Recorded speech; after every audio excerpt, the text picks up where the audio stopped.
कैसे हैं आप सभी मस्त होंगे, चुस्त होंगे, दुरुस्त होंगे और अपने घर पे लॉकडाउन का मजा लेते हुए आप अपने परीक्षा की तैयारी कर रहे होंगे।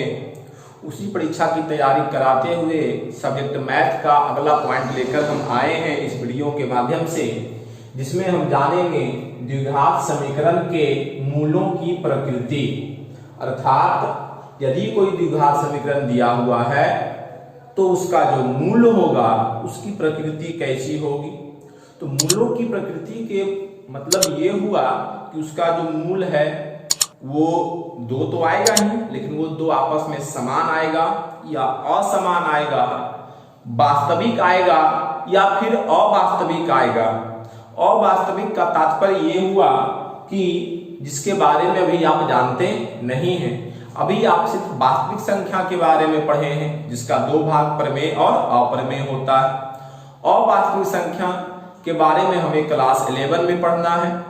ठीक, तो इसी की कड़ी को आगे लेकर के हम बढ़ते हैं। यहां देखिए, पहले से हमने लिख दिया पॉइंट कि यदि कोई द्विघात समीकरण के मूलों की प्रकृति को जांच करने के लिए कहे, पता करने के लिए कहे कि बताइए द्विघात समीकरण का प्रकृति कैसा है, तो उसके लिए सबसे पहले आपको विवेचक निकालना होगा। इस विवेचक के बारे में हम पिछला वीडियो में बता चुके हैं, जिसका लिंक आपको मिल जाएगा। ठीक, तो वो विवेचक क्या होता है थोड़ा सा जान लीजिए कि यदि कोई द्विघात समीकरण x² + bx + c बराबर 0 के रूप में हो तो b² - 4ac का जो संख्यात्मक मान आता है वही उस दी गई द्विघात समीकरण का विवेचक होता है। ठीक, आई बात समझ में, पिछला वीडियो में बता चुके हैं। अब यहाँ पे उसी को आगे से बताना है कि यदि द्विघात समीकरण x² + bx + c = 0 हो तो इसके मूल नंबर 1 वास्तविक एवं असमान होंगे। कब? यदि b² - 4ac > 0, अर्थात d > 0। ग्रेटर देन 0 का तात्पर्य यह हुआ कि जो भी d का मान आएगा, जो भी विवेचक का मान आएगा वो 0 से बड़ा आएगा, अर्थात प्लस में आएगा। मीन्स यदि d का मान, यदि विवेचक का मान 0 से बड़ा आया तो उस द्विघात समीकरण के जो मूल होंगे वे क्या होंगे? वास्तविक संख्या होंगे। वास्तविक में या तो प्रमेय या तो अप्रमेय। ठीक, और असमान होंगे, मीन्स जो x का मान आएगा वो दो भिन्न भिन्न x का मान आएगा। क्लियर? चलिए, इसी का दूसरा पॉइंट कि चलिए ठीक, यदि 0 से बड़ा आया तो ये हुआ, यदि b² - 4ac = 0 हो, मीन्स जो आपने विवेचक निकाला वो क्या हो? 0 के बराबर हो। मीन्स तब क्या करेंगे? तब उसके लिए जो उसका मूल होगा वो वास्तविक होगा एवं समान होगा। मीन्स x का जो मान आपका आएगा वो क्या आएगा? 2 आएगा, लेकिन दोनों समान होगा और वो वास्तविक संख्या होगा। वास्तविक संख्या में प्रमेय या अप्रमेय कुछ भी हो सकता है। कोई वास्तविक मूल नहीं होंगे यदि b² - 4ac < 0, अर्थात b < 0। b मीन्स विवेचक का मान अगर आपने निकाला और 0 से क्या आया? छोटा आया, मीन्स माइनस में आया अगर, ठीक, तो उस द्विघात समीकरण का कोई भी वास्तविक मूल नहीं होगा। आई बात समझ में? हाँ, तो ये 3 तरह का आपका था कि यदि d का मान 0 से छोटा तब कोई वास्तविक मूल नहीं, यदि d का मान 0 से बड़ा तो मूल वास्तविक और असमान, और यदि d का मान 0 के बराबर तो मूल वास्तविक एवं समान होंगे। देखिए, यहाँ पे हमने एक एग्जांपल लिया कि द्विघात समीकरण 2x² - 4x + 3 = 0 का विवेचक ज्ञात कीजिए और मूलों की प्रकृति ज्ञात कीजिए। विवेचक को ही हम विवेचक कहते हैं, इसी को हम विवेचक कहते हैं। ठीक, और इसी को शॉर्ट में d लिखते हैं और इसी का फॉर्मूला होता है b² - 4ac। मीन्स आप सबसे पहले b² - 4ac आप निकालेंगे। ठीक, तो सॉल्यूशन में क्या लिखा जाएगा? चूंकि दी गई समीकरण क्या दिया हुआ है, 2x² minus 4x plus 3 equal 0। देखिए ये समीकरण जो है x² b ऑफ c सब एक तरफ है, एक तरफ 0 है, ठीक है। पहले यहाँ आप लिख लीजिए ABC, बताइए तो यहाँ a इक्वल कितना, तो a क्या होता है, x² का गुणांक, x² का गुणांक कितना है 2, ठीक। x का गुणांक को b बोलते हैं, तो b इक्वल कितना, x का गुणांक कितना -4, तो -4। और अचर पद जो होता है, ये अचर पद है, बिना x वाला पद है, इसको c बोलते हैं, c इक्वल हो गया 3। मींस a b c हमने लिख लिया। अब हम विवेचक निकालेंगे, मींस d निकालेंगे, कैपिटल D। एवं d इक्वल क्या, b² माइनस 4ac होता है, और b² माइनस 4ac में पुट करेंगे तो b के स्थान पे क्या देंगे, -4। अब देखिए b का स्क्वायर है, मींस इस -4 का स्क्वायर होगा, -4। अब देखिए यहाँ गुना है, तो 4 गुने a का वैल्यू कितना 2 हो गया, फिर यहाँ भी गुना का चिन्ह, गुना c का वैल्यू कितना 3 हो गया। अब इसे सोल्व करेंगे तो माइनस के पावर 2 सम संख्या है, जान लीजिए कि माइनस का पावर अगर सम संख्या हो तो प्लस होता है, और फर्स्ट टाइम प्लस लिखते नहीं है। और 4 का स्क्वायर हो गया 16। अब ये पूरा का पूरा गुना में है और सब के सब प्लस है, ये सिर्फ माइनस है तो माइनस, और ये गुना करेंगे तो आएगा 4 दूना 8 और 8 किया 24, 16 में गया 24, बताइए तो कितना आ गया, माइनस में 8। 16 में 24 के माइनस में 8 क्यों आया, क्योंकि भाई प्लस माइनस माइनस, 24 में 16 गया तो 8 और बड़ा 24 है, चिन्ह माइनस तो माइनस दिया। d का मान क्या है, -8 की संख्या पे डिपेंड है, चिन्ह पे डिपेंड किया, चिन्ह माइनस में है मतलब 0 से छोटा है, तो लिखेंगे यहाँ विविक्तिकर d बराबर कितना है, -8, जो कि क्या है 0 से छोटा है, कर दीजिए। इसलिए इसके मूलों की प्रकृति इस समीकरण के मूलों की प्रकृति क्या होगा, अवास्तविक होगा।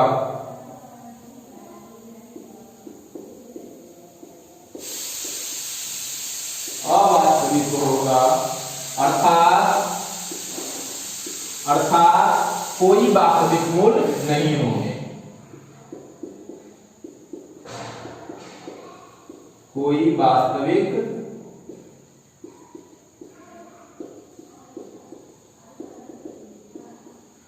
मूल नहीं होंगे।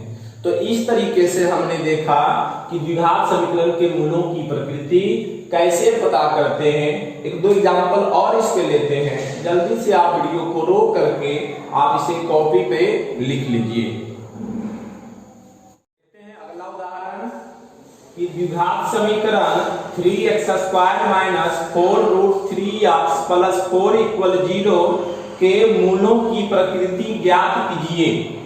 यदि मूलों का अस्तित्व हो तो उन्हें ज्ञात कीजिए। इस क्वेश्चन क्या दिया हुआ है, एक द्विघात समीकरण दे दिया, इसके मूलों की प्रकृति ज्ञात करना है।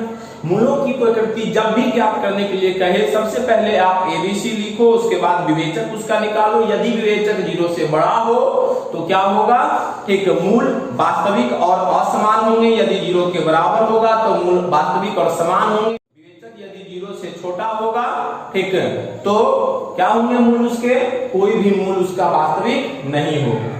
सॉल्यूशन में सबसे पहले लिखना होगा, चूंकि 3x² minus 4√3x plus 4 equal 0।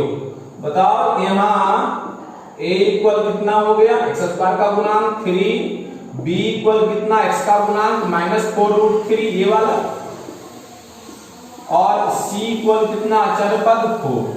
क्या निकालेंगे, सबसे पहले d मींस विवेचक। देखिए विवेचक निकालने के लिए कहेगा तो बस इसका निकालना है, शुरू कर देना है, छोड़ देना है।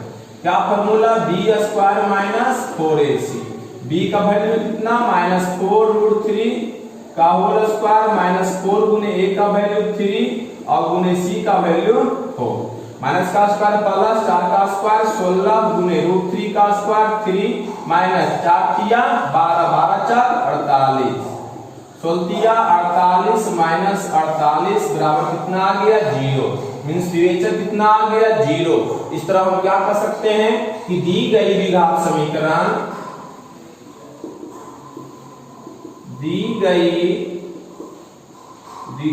समीकरण के मूल क्या मूल है, जब विवेचक 0 के बराबर आता है तो मूल वास्तविक और समान, मूल वास्तविक और समान होते हैं। तो ये था प्रकृति, क्योंकि हमने ज्ञात कर लिया। बस जब प्रकृति ज्ञात करने के लिए कहे तो आप विवेचक निकालो, देख लो और उसके बाद एक लाइन लिख दो ये चीज। यदि 0 के बराबर आ गए तो लिखेंगे मूल वास्तविक और समान होंगे। यदि 0 से बड़ा मींस प्लस में आया तो लिखेंगे मूल वास्तविक और असमान होंगे। यदि 0 से छोटा मतलब माइनस में आया तो लिखेंगे मूल कोई भी मूल नहीं होगा।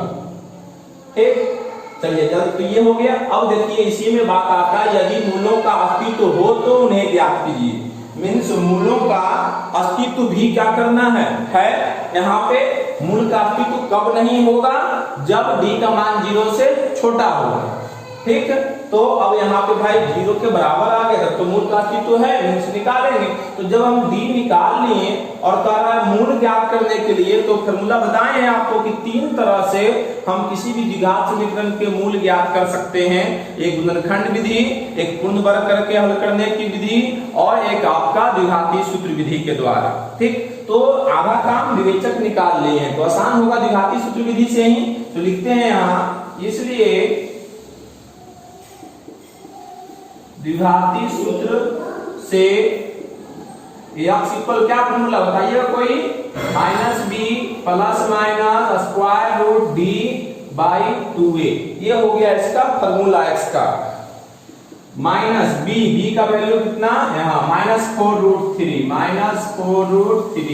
Plus minus square root d का वैल्यू कितना 0 बाई 2 मल्टीप्लाई a का वैल्यू कितना 3। अब बताइए minus minus plus 4√3 plus minus रह गया और स्क्वायर रूट 0 का वैल्यू जानते हैं 0 होता है और y में 2 तिया 6। बताइए तो प्लस माइनस 0 का मतलब ये होता है कि एक बार 0 जुटेगा एक बार 0 घटेगा। तो क्या 0 जुटने या 0 घटने से कोई प्रभाव पड़ता है संख्या पर? नहीं पड़ता है। इसलिए ये सिर्फ यही रह गया 4√3/6। अब देखिए इसको कैंसिल कर सकते हैं, 2 दूना 4 2 दिया 6।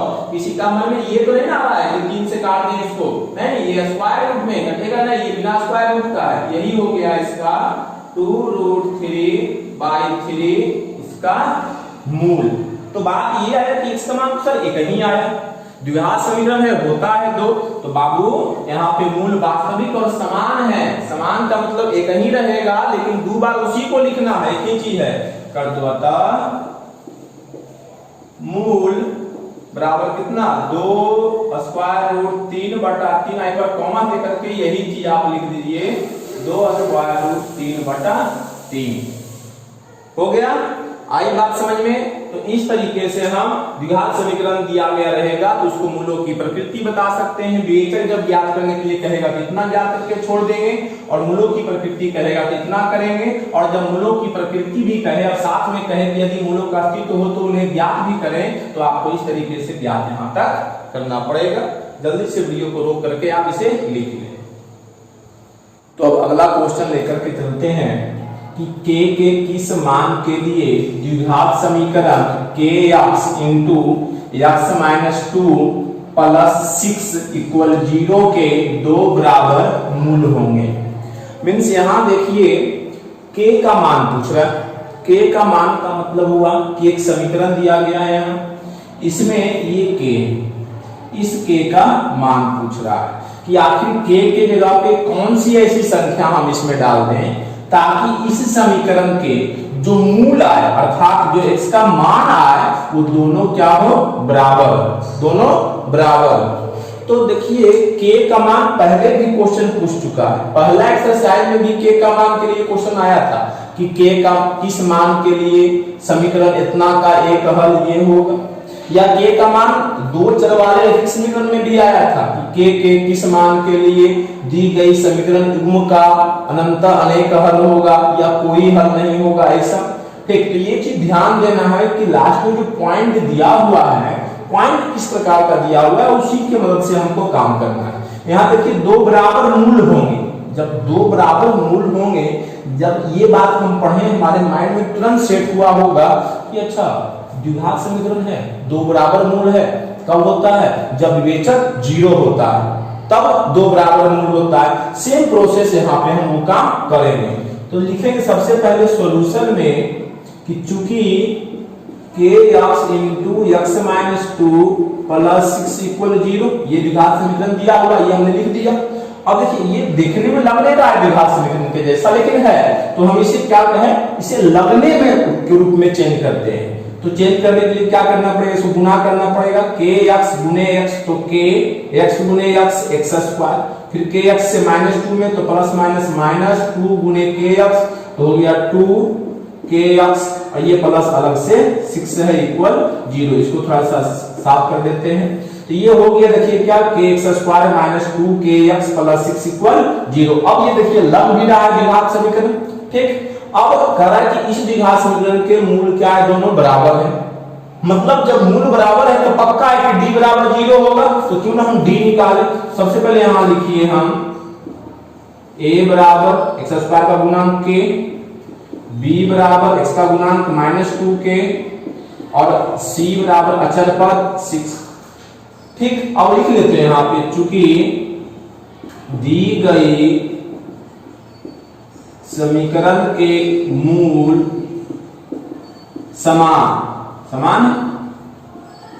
समान है, इसलिए d बराबर क्या हो जाएगा 0, विवेचक क्या हो जाएगा 0, और d का फॉर्मूला क्या होता है b स्क्वायर माइनस 4ac बराबर 0, और b का वैल्यू पुट कीजिए, तो b का वैल्यू -2k और स्क्वायर है तो -2k का होल -4, यानी कुछ तो गुना है, a का वैल्यू कितना k, और यहाँ भी नहीं कुछ तो गुना है c का वैल्यू 6 इक्वल 0। अब हो गया माइनस का स्क्वायर क्या प्लस, और 2 का स्क्वायर 4, k का स्क्वायर k स्क्वायर माइनस यहाँ 6 चके 24, हो गया k इक्वल कितना 0। अब देखिए ये खुद एक द्विघात समीकरण बन गया, तो इसे भी सोल्व करेंगे। अब इसे सोल्व जिस विधि से, हम गुणनखंड विधि से, सिंपल कॉमन ले लेंगे, कम हो जाएगा क्योंकि इसमें तो अचर पद है। ठीक, तो k और k कॉमन, और देखिए 4 यहाँ भी, 24 यहाँ 4 भी, तो 4k भी कॉमन, 4 निकल गया, k स्क्वायर में k निकला, k बचा, प्लस में कॉमन लिया माइनस रह जाएगा, 4 कॉमन निकाले 24 में भागा देंगे 4 से, 6 आएगा तो 6 होगी, k निकल ही गया इक्वल 0। देखिए एक गुणनखंड इसका 4k आया, एक आया k माइनस 6। ठीक, अब एक बराबर करते हैं, यदि 4k बराबर 0, तो बताइए तो k बराबर क्या हो जाएगा 0 बटा 4, इसलिए k बराबर जानते हैं 0 में कुछ भी से भी भागा देते हैं तो 0 आता है, तो k बराबर 0 आ गए। तो इधर से क्या हो गया k माइनस 6 बराबर 0, इसलिए k बराबर -6 गया उधर, तो प्लस में 6, और 0 का प्लस के साथ कोई वैल्यू नहीं तो 6 हो गया। मतलब k का मान है कि 0 आया, और एक k का मान क्या आया 6 आया। अब एक चीज देखिए कि यदि k का मान 0 हम मानते हैं, चलो ठीक जी k का मान 0 होगा, और तो अगर यहाँ पे हम 0 डालते हैं k का मान, तो 0 गुने कुछ भी 0, और 0 गुने कुछ भी 0, ला, तो यह समाप्त हो गया आपका, कि सर x ही समाप्त हो गया। तो जब x समाप्त हो गया तो हमारा द्विघात समीकरण रहेगा कहां से, मतलब ये k का मान हम ले नहीं सकते हैं, कर देते हैं यहाँ असंभव। ठीक, अब ये k बराबर 6 हो गया, तो कर दीजिए यहाँ पे k इक्वल 6 के लिए समीकरण के दो बराबर मूल होंगे। आई बात समझ में? तो इस तरह से द्विघात समीकरण के मूलों की प्रकृति पर आधारित सभी प्रकार के प्रश्नों का उत्तर हमने देखा, और एक्सरसाइज आपका बनेगा इससे। तो पूरा एक्सरसाइज आप बना लें, प्रैक्टिस कर ले घर पे। यदि नहीं समझ में आए, वीडियो को 2 बार देखें, 3 बार देखें। ऐसे हमारी ये कोशिश रहती है कि आपको वीडियो 1 बार देखने पर समझ में आ जाए। ठीक है, तो तो अब बात करते हैं कि देखिए ये हमारा चैनल हाल फिलहाल हम आप लोगों को पढ़ाना शुरू किए हैं। इस पे हम लाइव क्लास नहीं आ पा रहे हैं क्योंकि हमारा सब्सक्राइबर्स जो है 1000 नहीं पहुंचा है। आप लोगों से गुजारिश होगी कि यदि हमारी पढ़ाई आपको अच्छा लगे तब आप इसे सब्सक्राइब कीजिए, अपने दोस्तों को भी सब्सक्राइब करने बोलिए और आप इसे शेयर कीजिए अधिक से अधिक, ताकि लोग हमारे चैनल के बारे में जान सके और हम उन लोगों को हमारे पास जो भी थोड़ा बहुत है ज्ञान हम बांट सकें और कुछ हम भी आपसे सीख सकें। चलिए तो आज के लिए इतना ही। धन्यवाद। जय हिंद।